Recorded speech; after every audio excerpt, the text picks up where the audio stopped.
We're back and continuing with the world lead and asking questions about what happened in Venezuela over the weekend and what happens now. White House Deputy Chief of Staff for Policy Stephen Miller joins us now. Stephen, thanks so much for joining us. So a source briefed on the Venezuelan operation told me that a handful of American troops sustained bullet and shrapnel wounds, but none are life-threatening.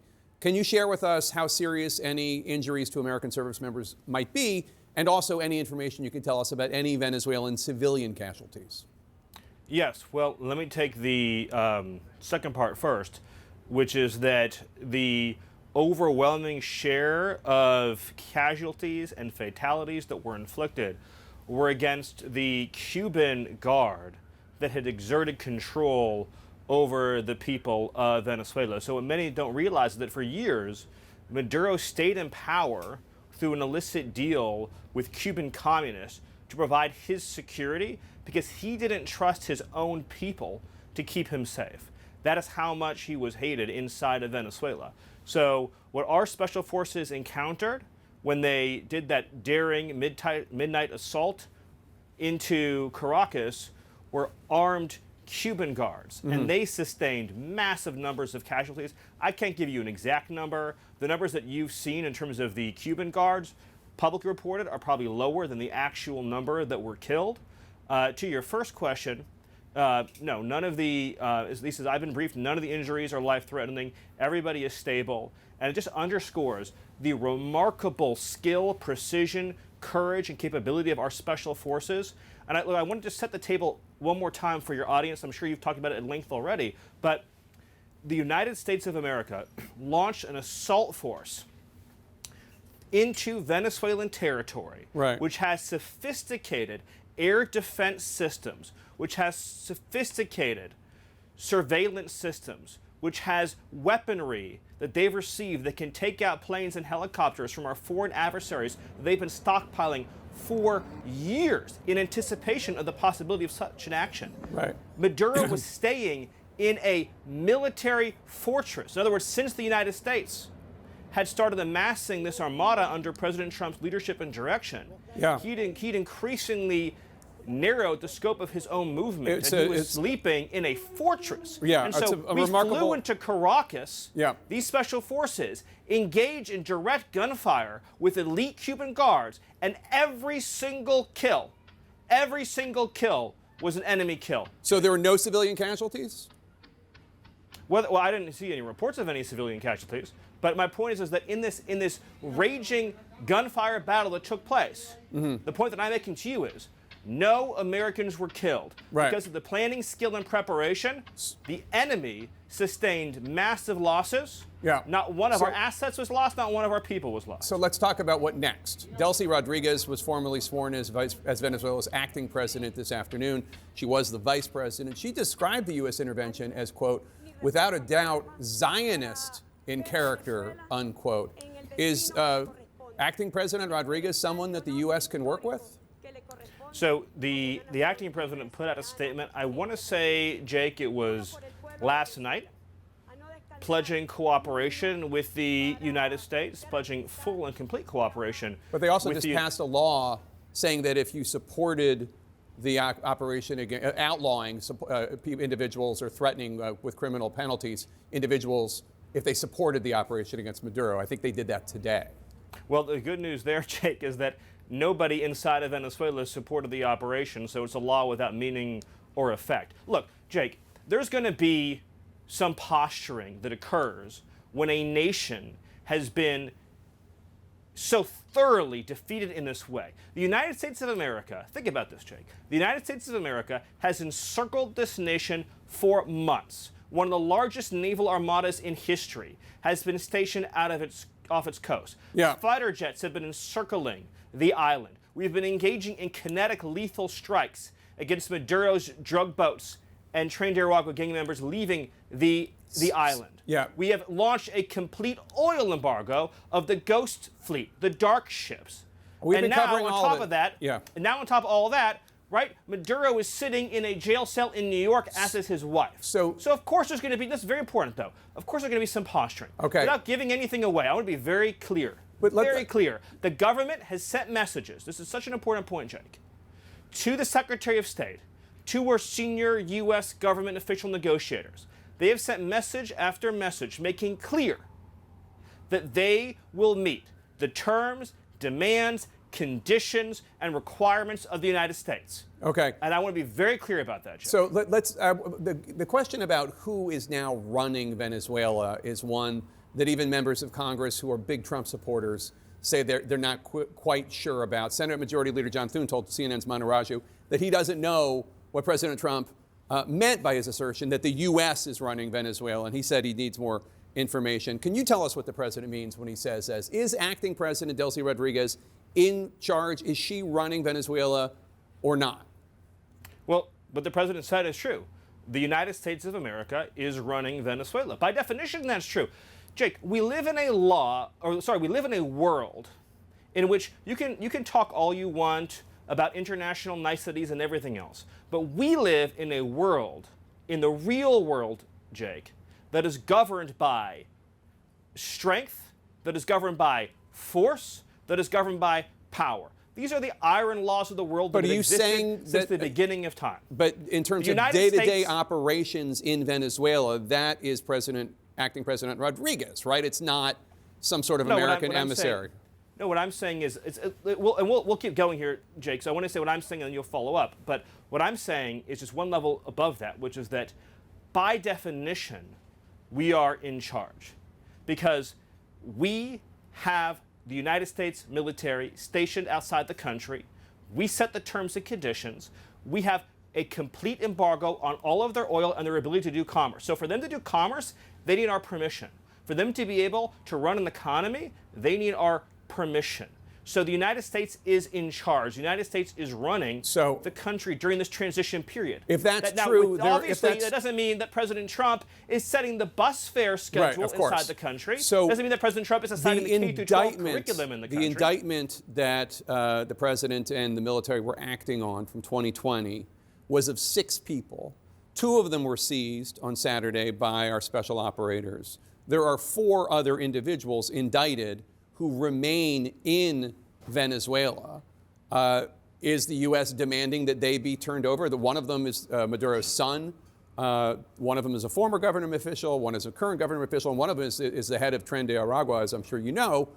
Are they going to be turned over if President Trump is, in fact, running Venezuela in the way you describe? Well, I don't want to, obviously, what we have to balance here, Jake, which I think you more than most understand. We have to balance between, of course, what I can say to you publicly versus very close-hold conversations that might be happening privately. And I know you understand and respect that. But I'll answer the question in this way. There might be individuals who are fugitives from American justice that could become part of a future conversation. But it's also true that for government leaders inside of Venezuela, and as the president has said, right, we want an interim government that will respect the interests of the people of Venezuela, that wants a good, peaceful, secure future for Venezuela. So I would just say it this way. For those who may be indicted, the best choice they can possibly make is to be part of a constructive decision-making process for the future of Venezuela. The best decision they can make is to cooperate fully and completely with the United States to be part of building this brighter future for Venezuela during this interim period. On another important topic, the Premier of Greenland and the Premier of Denmark and other Danish officials are responding to a Twitter post from your wife, Katie Miller, herself a former Trump White House official, showing Greenland covered with an American flag, saying soon. After that was posted, President Trump repeated the claim that the U.S. needs Greenland for national security reasons. The Danish Prime Minister responded to this in an interview earlier today, as reported by Bloomberg, quote, "I believe one should take the American president seriously when he says that he wants Greenland, but I will also make it clear that if the U.S. chooses to attack another NATO country militarily, then everything stops, including NATO, and thus the security that has been established since the end of the Second World War." Can you rule out that the U.S. is ever going to try to take Greenland by force? Well, let me go back a step. The president has been clear for months now, so I know you're treating this as breaking news. The president has been clear for months now that the United States should be the nation that has Greenland as part of our overall security apparatus. The United Right, States, but your wife posted that like hours after the Venezuela operation. That's why it's newly relevant. No, I'm not, and I'll talk with you about it for an hour. I think it's a really important conversation. I just wanted to reset, Jake, by making clear that it has been the formal position of the U.S. government since the beginning of this administration, frankly, going back into the previous Trump administration, that Greenland should be part of the United States. The president has been very clear about that. That is the formal position of the U.S. government. Right, but can you say that military action against Greenland is off the table? It wouldn't be military action against Greenland. The Greenland has a population of 30,000 people, Jake. The real question is, by what right does Denmark assert control over Greenland? What is the basis of their territorial claim? What is their basis of having Greenland as a colony of Denmark? The United States is the power of NATO. For the United States to secure the Arctic region, to protect and defend NATO and NATO interests, obviously Greenland should be part of the United States. And so that's a conversation that we're going to have as a country. That's a process we're going to have as a community of nations. So you can't take it off the table that the U.S. would use military force to seize Greenland. You can't take it off the table. Jake, I understand you're trying very hard to, which again is your job. I respect it. It's great to get exactly the headline, right? That catchy headline. I'm trying to get an answer to the question. That says Miller refuses to rule out the United States should have Greenland as part of the United States. There's no need to even think or talk about this in the context that you're asking of a military operation. Nobody's going to fight the United States militarily over the future of Greenland. So one last question, Stephen. Doesn't make any sense. One last question. The president was very quick to say that the recipient of the Nobel Peace Prize, opposition leader Machado in Venezuela, doesn't have the support in Venezuela to become the next president or the interim leader. And I wonder where he got that from, given that basically her cutout, Gonzalez, won the election last year, 2 years ago, overwhelmingly, 70% of the vote or something like that. Why does the president think that Machado should not be the next leader? Why does he think she's weak? First of all Venezuela experts agree, that it would be absurd and preposterous for us to suddenly fly her into the country and to put her in charge. And the military would follow her and the security forces would follow her. This is not a serious. It's not even a serious question. So should there be an election? Let me, if you give me the floor for 30 seconds, let me tell you what we are doing here, Jake. The United States, this is sort of foundational. The United States is using its military to secure our interests unapologetically in our hemisphere. We're a superpower, and under President Trump, we are going to conduct ourselves as a superpower. It is absurd that we would allow a nation in our own backyard to become the supplier of resources to our adversaries, but not to us, to hoard weapons from our adversaries, to be able to be positioned as an asset against the United States rather than on behalf of the United States. Sovereign countries shouldn't be able to do what they want to do. The Monroe Doctrine and the Trump Doctrine is all about securing the national interests of America. For years, we sent our soldiers to die in deserts in the Middle East to try to build them parliaments, to try to build them democracies, to try to give them more oil, to try to give them more resources. The future of the free world, Jake, depends on America being able to assert ourselves and our interests without apology. This whole period that happened after World War II, where the West began apologizing and groveling and begging I don't even and know, engaging these honestly, vast what you're talking reparation about right schemes. now. What I'm talking about, Jake, is the idea, and by the way, you do, I know you love doing that smarmy thing, Jake, and I was hoping to be better than that this time. I asked you about if there should be an election. Exactly. I asked you if there would be an election in Venezuela. That's what I asked. I said, why was the president so quick to dismiss Machado? You answered that question. And then I said, the objective, Jake, is security and stability for the people of Venezuela. With our help and leadership, that country will become more prosperous than it has ever been in its whole history. Venezuelans but the woman running Venezuela right now is part of the Maduro regime. There will be conversations, Jake, about all of these guideposts along the way. The reason why I was giving you that speech, which I know you didn't want to hear, is because you're approaching this from the wrong frame.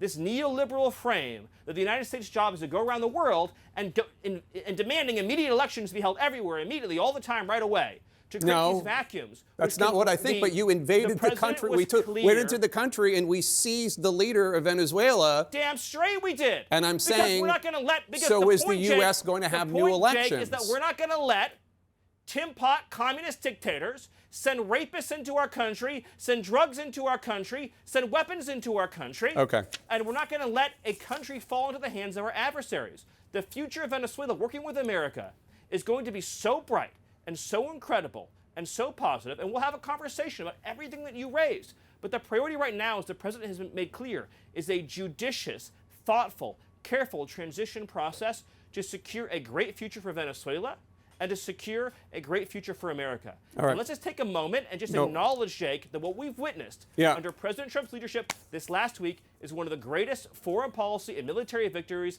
this country has ever had. Stephen Miller, thank you so much. Appreciate your time. Thank you. A lot there to discuss. The panel's here.